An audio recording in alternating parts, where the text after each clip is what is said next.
un surnom, Languille, c'est une jeune fille. Qui se faufile partout, qui est très maligne, je suis sûr. Qui n'a pas de bras. Ah, alors voilà. Voilà comment on doit vivre avec un handicap.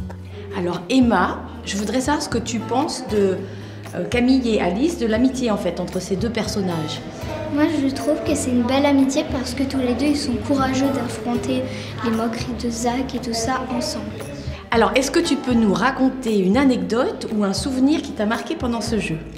Alors, moi, ce qui m'a le plus marqué, c'était pour le concours communal quand on était tous alignés et qu'on attendait les résultats.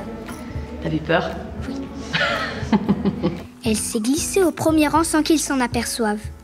Et s'est plantée, toute petite et toute droite devant l'immense femme de pierre. La grande Vénus aux bras manquants. Comment as-tu fait pour savoir comment vit une personne handicapée comme Camille? Alors, pour savoir comment vit une personne handicapée comme Camille, j'ai rencontré des gens. J'ai rencontré notamment un homme sans bras avec qui j'ai passé toute une journée. Il conduisait, il m'a emmené au restaurant, je l'ai vu manger. Il était champion de natation. Alors évidemment, ça m'a pas mal inspiré quand même. Et puis aussi, je me suis un peu attaché les bras dans le dos, je dois le dire, parce que je voulais expérimenter comment ça faisait dans le corps, tu vois. Comment on se débrouillait avec les pieds, la bouche, et du coup, c'était très passionnant.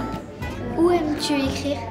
Alors moi, j'aime bien commencer à écrire chez moi, quand il n'y a personne, dans le silence, quand je suis vraiment seule avec mes personnages. Ça, c'est le moment pour commencer un roman qui est très important. Après, quand j'ai déjà commencé à avancer dans mon roman, je peux écrire dans des trains, par exemple quand je vais voir ta classe, ou à l'hôtel quand je me déplace pour aller faire une lecture quelque part. C'est pas un problème. Mais au début, il faut que je sois chez moi, dans mon univers, tranquillement. Merci. Le visage est resté intact, balbutie le guide. Le visage, c'est le plus important. Ce visage est magnifique. Et Alice se demande qui de la statue de Camille le guide est en train de décrire.